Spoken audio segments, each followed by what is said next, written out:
여러분 영어에서 부활이라는 단어, 부활이라는 단어를 좀 찾아보면은 리바이브랑 리저렉션이라는 단어 두 단어가 나오거든요. 그런데 리바이브 이것은 우리 생기가 다시 이제 소생된다, 회복된다 이런 뜻도 있는 거예요. 그런데 리저렉션은 기독교에서 얘기하는 예수 그리스도의 부활을 얘기하거든요. 부활을 얘기하는 겁니다. 그러면은 여러분 예수님의 부활이라는 것에 대해서 우리가 우리 개인의 인생에 예수 그리스도의 부활이라는 것이 어떤 의미를 가지고 있는가? 그분의 부활이 나와 어떤 관계를 갖고 있는가? 그분의 부활이 나에게 어떤 의미를 가지고 있는가?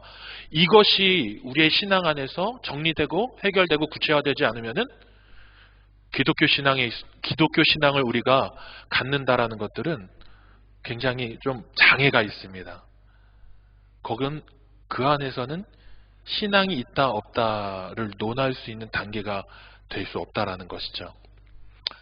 여러분 벤자민 그 영화 중에 되게 재밌는 영화가 하나 있어요.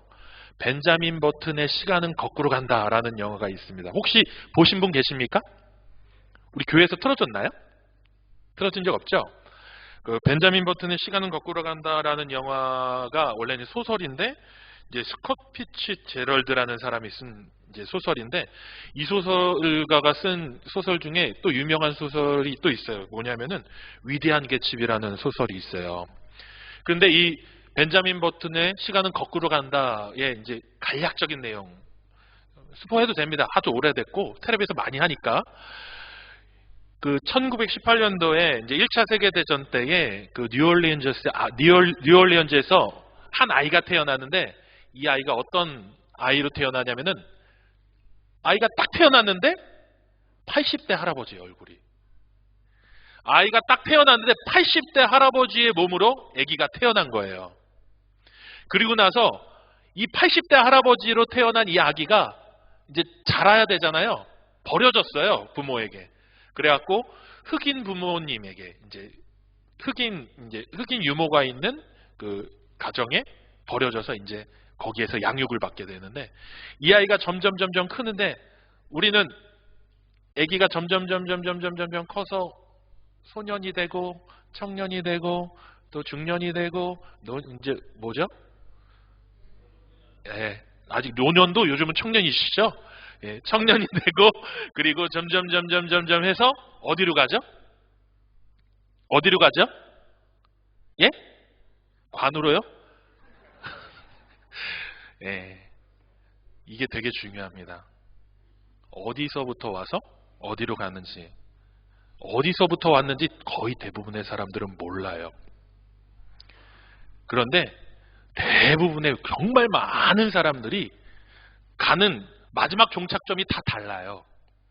수많은 종교들이 죽음을 인식하는 방식이 다르고 생각이 달라요. 관념이 달라요. 어떤 죽음은 끊임없이 회전합니다. 윤회하고 순환합니다. 그 윤회를 위해서 좀 더 좋은 생을 위해서 공적을 쌓는 것이에요. 그 안에 공적을 쌓고 공적을 쌓아서 예전에는 거지로 살다가 예전에는 이제 대궐에 이제 정승이 되기를 꿈꾸면서 오늘날 내 업보지 하면서 조금 더. 그런데 어떤 죽음은요 전승이에요.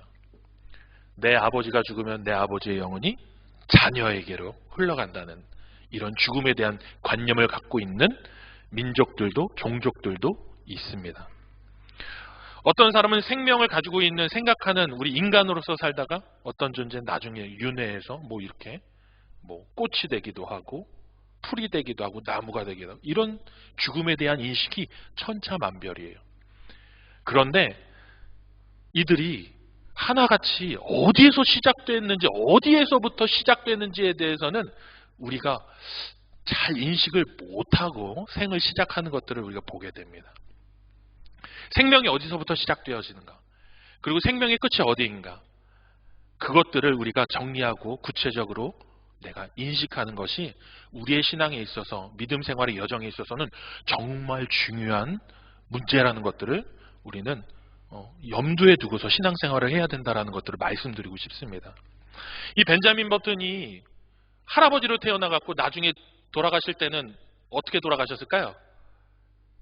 태어난 건 할아버지인데 나중에 80이 넘어서는요, 갓난아기로 돌아가십니다. 갓난아기로 돌아가세요. 완전히 그냥 젖먹이 오줌도 가리지 못하는 아기로 응애 하다가 숨이 탁 떨어져 나가요. 근데 이 영화, 이제 영화로도 만들어졌는데 이것은 인생에 대한 영화거든요. 시간이 거꾸로 가지만은 그 인생의 여정 가운데서 이것들을 경험하는, 인생의 모든 순간을 경험하는 것은 모든 나이대에 모두가 동일하다라는 거예요. 그 시대의 역풍을 나이 많은 사람이든 나이 적은 사람이든 젊은이든 청소년이든 유아든 우리는 모두 그 시대를 살고 있고 그 시대의 문제를 짊어지고 있다는 거예요. 각자의 방식대로, 각자의 연령대로, 각자가 수용하고 짊어질 수 있는 방식대로 짊어진다라는 겁니다. 그러나 변하지 않는 게 있는데 시작이 있고 죽음이 있다라는 것들을 이 소설은 얘기해주고 있다라는 거죠. 여러분, 이 자리에 젊은 분들도 계십니다. 이 자리에 연세가 있으신 분들도 계십니다.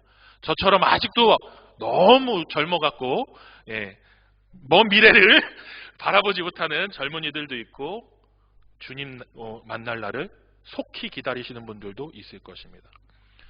그러나 여러분, 지금 우리가 겪고 있는 이 시대 대한민국의 상황이 어떻습니까? 나이 많으신 분이든 젊은이든 다 마스크 쓰고 손세정하고 악수도 제대로 못하고 엘리베이터 기침 한번 하면 눈치 봐야 되는 시대에 우리가 같이 살고 있습니다.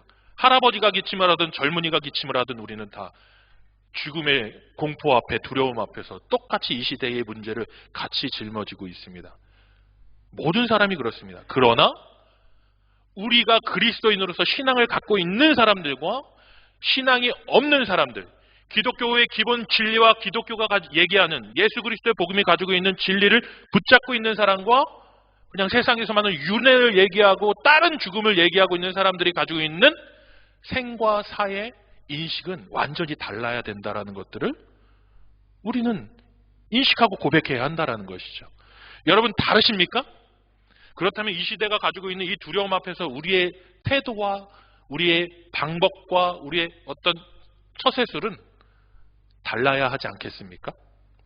완전히 달라야 한다라는 것입니다. 제가 부목사가 되기 전에도 이제 교구를 맡고서 신방을 했던 경험들이 있었습니다. 장례를, 그리고 병원 신방을, 그리고 임종 예배를 이렇게 겪으면서 또 마지막 순간을 기다리시는 분들을 몇 분 본 적이 있습니다. 근데 굉장히 저에게는 죽음에 대해서, 인생의 수행의 마지막에 대해서 굉장히 뭐라 그래야 될까, 깊이 고찰하고 또 되새기게 되는 경험들이 몇 번 있었습니다. 어떤 분은 지금 내가 이 죽음을 맞이할 수 없다라고 정말 간절하게 매달리면서 나를 위해서 꼭 기도해달라고, 내가 여기서 다시 일어설 수 있도록 기도해달라고 간절하게 부르짖었던 분들도 만나봤습니다. 근데 한 분은 좀 달랐어요. 제가 이분을 말씀드리려고 하는 거예요. 이 권사님은 굉장히 연세가 있으신 권사님이었습니다. 거의 이제 90이 다 가까이가 되셨음에도 불구하고 놀라운 것은 아직 눈이 밝으셨다는 거예요. 그 귀가 밝고 눈이 밝으셨다는 거예요. 신방 가서 권사님 이렇게 하지 않아도 돼요. 권사님 이렇게 얘기해도 오셨냐고, 목사님 오셨냐고. 항상 요크루트에다가 반을 잘라갖고 빨대를 꽂아 놓으셨어요. 그리고 거기에다가 요플레도 딸기만 요플레, 항상 딸기만 요플레를 이렇게 까다가 이렇게 주셨어요.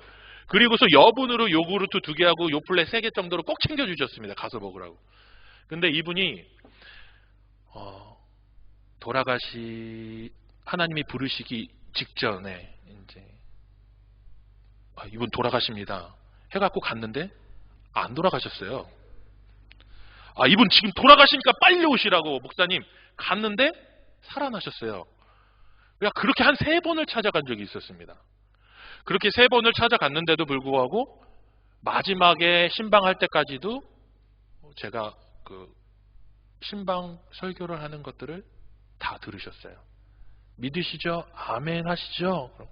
아멘을 따라 하셨어요. 말은 못하지만은 아멘을 하실 수 있었죠. 그런데 제가 3번 신방할 때까지도 깨닫지 못한 것이 있었어요. 왜 하나님이 자꾸 생을 끌어가실까? 왜 생을 계속 이어가실까? 왜 아직 불러가시지 않고 왜 계속해서 다시 살아나게 하시고 무엇을 기다리게 하시는가? 근데 2번째 신방 갔을 때 들었던 이야기가 있었어요.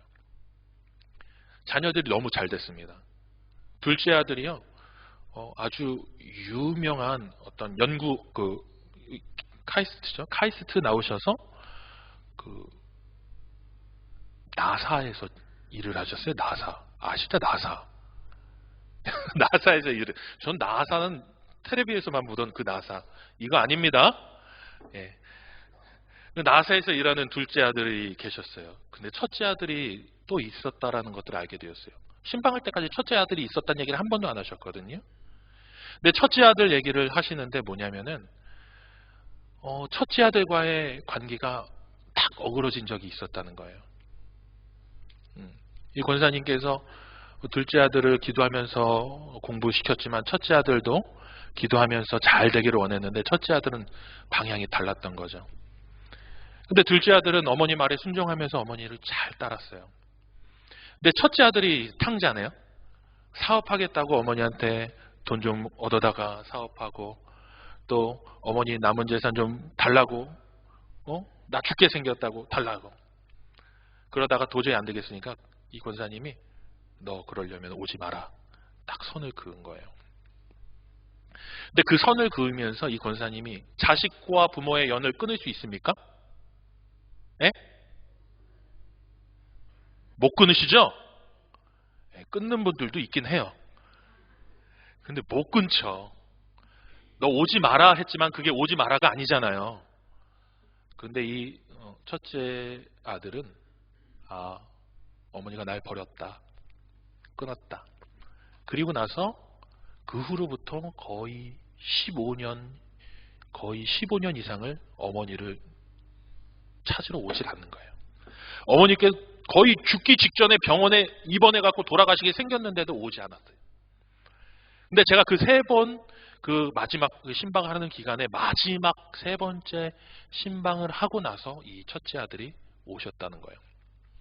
근데 2번째 신방 때 이렇게 얘기했어요. 왜 하나님이 나를 계속 이어가시겠냐? 왜 내 생명을 계속 붙드시냐? 아무리 생각해봐도 이 첫째 아들을 하나님이 날 기다리게 하시는 것 같다는 거예요. 그리고 나서 첫째 아들 만나시고 며칠 안 돼서 첫째 아들하고 둘째 아들하고 같이 이 권사님의 임종을 함께 했습니다. 그리고 나서 이 첫째 아드님이 그 장례 예배 때 다 참석하시는 것을 봤습니다. 어머니 앞에서 눈물을 흘리고 예배 가운데서 자신의 죄를 참 가슴 깊이 후회하고 있는 것들을 본 적이 있습니다. 저는 이 죽음 앞에서 하나님이 우리의 생명의 시간을 하나님이 주관하시고 있다라는 것들을 한번 확인한 적이 있었어요. 그리고 나서 하나님께서 우리의 생명 가운데 우리의 생명을 계속해서 붙들고 가시는 이유가 무엇일까라고 할 때에 결국은 마지막 죽음의 순간을 우리에게 끊임없이 준비해갈 수 있는 순간들을 허락해 주시는 것이 아닌가라는 생각을 해보게 되었습니다. 여러분, 오늘 우리가 지금 드리고 있는 이 예배도 우리의 마지막 순간을 우리가 준비해 나아가는 과정입니다. 내가 오늘 하루 누군가를 위해서 중보 기도하면서 아버지 하나님, 그를 위해서 우리가 도구하고 기도하는 이유, 그 순간도 마지막 하나님 앞에 서는 그 순간을 준비하는 모든 과정이라는 것들을 깨닫게 됩니다. 여러분, 한번 이렇게 옆에 계신 분들에게 이렇게 고백했으면 좋겠습니까? 예수 믿으십니까? 한번 물어보십시오. 그럼 잘 준비하셔야죠. 이렇게 얘기하십시오. 그럼 잘 준비하셔야죠. 이렇게. 그럼 이렇게 화답하십시오. 잘 준비하고 있습니다. 예. 잘 준비할 수 있는 우리가 될 수 있기를 바랍니다. 우리는 죽음을 인식하는 방식 자체가 믿지 않는 사람들하고 달라요. 다른 종교를 가지고 있는 사람들하고 다릅니다. 오늘 우리는 죽음 앞에서 두려워 떠는 사람들이 아닙니다. 우리는 죽음을 기꺼이 준비하는 자들인 줄 믿습니다. 왜 그러냐? 그리스도인들에게 있어서의 죽음은요, 부활로 향하는 통로이기 때문이죠. 그리스도인들에게 있어서 죽음은요, 부활의 문을 여는 노크이기 때문입니다. 오늘도 우리는 죽어야 됩니다. 내일도 죽어야 됩니다. 일주일 내내 죽어야 됩니다. 1년 내내 죽어야 되고, 우리가 하나님 앞에 서는 그 순간까지 우리는 계속 죽어야 됩니다. 그리고요, 결국에는 오늘 이 순간에도 우리는 부활을 살아야 되고, 내일도 우리는 부활을 살아야 되고, 1년을 부활을 살아야 되고, 예수님 앞에 섰을 때에 완전한 부활을 우리는 붙잡아야 되는 거거든요.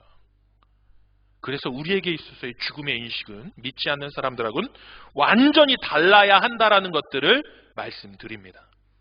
여러분, 죽음을 그렇게 인식하실 수 있는, 그리고 그 죽음 안에서 생명을, 그리고 부활할, 그리고 나에게 예비하신 저 천국을 소망할 수 있는 우리 남인천교회 성도님들이 되실 수 있기 바랍니다. 여러분, 죽음에는 여러 가지 죽음이 있습니다. 성경에서는요, 인간의 요소를 여러 가지로 얘기하지 않습니까? 바울이 인식하는 인간의 요소가 다르고, 그 스콜라 철학자들이 얘기하는 인간의 요소, 플라톤 철학자들이 얘기하는 인간의 요소가 완전히 다르잖아요. 지정의를 가지고 있고 육신을 가지고 있는 과학자들의 얘기하는 인간이 뭡니까? 무기물과 함께 유기물이 되어서 뭐 어쩌고저쩌고, 전기 신호를 통해서 우리가 생각하고 인식하고. 그런데요, 그리스도인들에게 있어서의 인간이란 뭘까요? 하나님의 영을 품은 존재잖아요. 하나님의 형상이잖아요. 하나님이 인식하고 하나님이 느끼시고 하나님이 가지고 계시는 감정들을 공유할 수 있는 존재. 그래서 인간이 참으로 위대한 존재일 수 있는 거죠. 만물의 영장이기 때문에 인간이 위대한 것이 아니라 하나님이 가지고 계시는 하나님의 성품을 우리가 느낄 수 있기 때문이라는 겁니다. 하나님이 가치 있게 여기는 것들을 우리도 가치 있게 여길 수 있고, 하나님이 사랑하시는 것을 하나님이 사랑하시는 것을 우리도 사랑할 수 있고, 하나님이 소중히 여기는 것을 우리도 소중히 여길 수 있고, 하나님이 분노하시는 것을 우리도 같이 분노할 수 있기 때문에 우리가 위대한 존재인 것이죠. 천사도 흠모하는 이유가 바로 거기에 있는 것입니다. 하나님의 마음을 공유할 수 있는 존재가 우리이기 때문인 것이죠. 그런데요, 하나님과 그 하나님의 형상을 공유하기를 저버리는 존재들이 있어요. 창조의 하나님의 질서 가운데 우리에게 주신 하나님의 형상을 저버리는 존재들이 이 땅 가운데 일어나고 있다는 거예요. 그게 바로 죽음인 것이죠. 하나님의 창조 질서, 하나님이 우리를 창조하신 목적과 하나님이 나를 만드시고 나를 이곳에 세우시고 나를 향한 계획에서부터 완전히 멀어져 있는, 하마르티아, 하나님의 계획에서 완전히 멀어져서 완전히 자기의 뜻대로 하나님의 뜻과 반대되는 인생을 사는, 그것이 바로 죽음이라는 것이죠. 그것이 바로 죽음을 사는 인생이라는 것입니다. 여러분, 세상 사람들이 얘기하는 죽음은 여러 가지가 있어요. 어떤 거죠? 의학적으로는 15분 동안 심장이 멈춰서 있으면 죽는다고 얘기합니다. 뇌파가 더 이상 반응되어지지 않는 5분이 지나고 나서 더 이상 뇌가 움직이지 않으면 죽었다라고 얘기해요. 그런데 우리는 뇌가 죽어도 장기가 움직이면 살았다라고 소망을 갖잖아요. 그리고 계속해서 그 생명에 대한 기대를 놓지 못하죠. 근데 분명한 것은 육체가 여전히 기능을 한다고 해서 그 생명이 그 안에 머물렀다라고 얘기할 수 없다라는 겁니다. 이것은 단순히 뇌가 정지했다라고 해서 그 사람이 죽었다가 아니라 뇌가 움직임에도 불구하고 하나님이 우리에게 주신 온전한 생각, 온전한 가치, 온전한 것들, 거룩한 것들, 존귀한 것들을 우리가 추구하지 못하고 하나님으로부터 완전히 반대되는 것들을 생각하고 꿈꾸고 추구하고 그것들을 쌓기 위해서 그냥 머리를 굴리는 인생, 그 인생도 죽은 인생이라고 얘기할 수 있겠죠. 그렇지 않습니까? 어젠가요, 제 차를 타고 오는데 이런 노래가 있어요. 이건 복음성가인 줄 알았어요. 예, 가수 그룹 중에 봄, 여름, 가을이라는 가수가 있어요. 이거 오늘 영화도 나오고 가수도 나오고 장난이 아니네요. 봄, 여름, 가을, 겨울의 노래 가사 중에 이런 가사가 있어요. 어떤 이들은 꿈을 꾸고 살고 어떤 이들은 그 꿈을 빼앗으며 살고, 이런 가사가 있더라고요. 예. 어떤 사람들은 이 땅 가운데서 꿈을 꾸며 사는데 어떤 사람들은 그 꿈을 빼앗으며 사는 인생이 있습니다. 야, 그 노래 가사에서 야, 죽은 인생이 나오네? 이런 생각을 해보았습니다. 여러분, 하나님이 우리로 생명을 가진 인생을 살게 하시는 데에는 다 이유가 있죠. 그 안에 생명을 품게 하기 위해서요. 죽은 인생에서는 생명을 품을 수 없죠. 생명이 있는 곳에서 생명을 품을 수 있는 것이죠. 그래서 내 인생이 죽을 인생이 될 것인가, 생명을 품는 인생이 될 것인가를 우리는 결정해야 됩니다. 옆에 계신 분에게 이렇게 한번 고백했으면 좋겠습니다. 생명 있으십니까? 심장이 뛴다고 생명이 아닙니다. 뇌가 꿈틀거린다고 생명이 아닙니다. 생명의 열매를 맺어야지 그것이 생명인 것이죠. 여러분, 생명의 열매를 맺을 수 있는 여러분들이 되실 수 있기 바랍니다. 그래서 죽음에는요, 바로 육체의 죽음이 있지만은 또한 영혼의 죽음이 있다라는 것들을 말씀드리는 겁니다. 또 하나가 있습니다. 세 가지를 말씀드리려고요. 또 하나의 죽음은요, 삶의 죽음이에요. 이 삶의 죽음이란 것이 참 우리 인생을 참 곤고하게 만들거든요. 예레미야 애가 4장 1절에서 6절에 이런 내용이 나와요. 슬프다 어찌 그 금이 빛을 잃고 순금이 변질하였으며 성소의 돌들이 거의 어기마다 다 쏟아졌는고, 젖먹이가 목말라서 혀가 천장에 붙으며 어린아이들이 떡을 구하나 떼어줄 사람이 없도다. 젖먹이가 막 배가 고파갖고 그 혀가 천장에 달라붙어갖고 응애해갖고 목이 막 쉴 정도로 부르짖음에도 불구하고 이 젖먹이에게 젖 한 방울 줄 수 있는 마음을 가진 존재들이 사라졌어요. 어린아이가 너무 배고파갖고 막 피골이 상접해갖고 갈비가 다 보이고 등짝에서도 뼈가 다 보이는 앙상한 어린아이들이 막 길거리로 돌아다니면서 배고프다고 먹을 거 하나만 달라고 손을 내밀어도 그 어린아이에게 자기의 떡 조금을 떼어줄 수 있는 인정을 가진 사람들이 길거리에 한 명도 존재하지 않는 그러한 사회가 되어버린 그 시대, 삶이 죽은 시대가 있다라는 겁니다. 그렇다 그러면은 여러분, 지금 우리가 살고 있는 이 시대가 생명을 향해서 지금 가고 있는지, 아니면은 정말 인생 자체가 죽음을 향해서 치닫고 있는지 우리가 한번 영적인 눈으로 한번 진단해 보자고요. 떡 하나 떼어줄 수 있는 마음을 가진 존재들이 점점 늘어나고 있습니까? 사라지고 있습니까? 내 앞에서 정말 영적으로 기갈해갖고 목말라갖고 정말 나를 한번 위로해주고 어루만져주고 용납해주기를 그 간절한 마음을 가지고 있는 사람들이 넘쳐나고 있어요. 이 시대에 수많은 사람들이 정신질환을 갖고 있다 그러고 외로워하고 소외되고 고립되고, 그리고 그렇게 자기 혼자서 마음의 병을 앓고 살고 있어요. 근데 그 사람들에게 영적인 생명의 그 한 방울을 줄 수 있는 사람이 넘쳐나고 있습니까? 아니면 좀 영적으로 더 인색해진 우리의 모습을 보고 있습니까? 여러분, 죽음을 우리가 인식하는 세 가지는 육체의 죽음, 영적인 죽음, 이 결과물이 만들어낸 죽음이 바로 인생의 죽음이라는 것입니다. 근데 그 가운데서 하나님이 우리를 부르신 목적이 무엇입니까? 예수 그리스도 그분께서 일어나셨다. 죽음에서 일어나셨다. 그리고 우리에게 생명을 열어주셨다. 그리고 우리에게 그 생명의 길을 통해서 생명을 열매 맺게 하셨다라는 이 복된 소식을 세상에 전하도록 우리를 부르신 것입니다. 그러니까 우린 정체되어 있을 수 없습니다. 가만히 앉아있는 신앙은 결코 여러분 살아있는 신앙이라고 얘기할 수 없습니다. 행함 없는 믿음은 죽은 것이다. 야고보 사도가 얘기하죠. 우리는 행함 있는 믿음, 생명을 살리는 믿음, 그리고 오늘도 생명을 잉태하고 그 죽음 앞에서 두려워하는 것이 아니라 두려움에 있는 자들을 생명으로 이끌 수 있는 삶을 살아내야 할 것입니다. 여러분, 이 시대의 분위기 가운데에 여러분, 우리가 물질 만능주의와 수많은 그 부조리한 구조 속에서 살고 있습니다.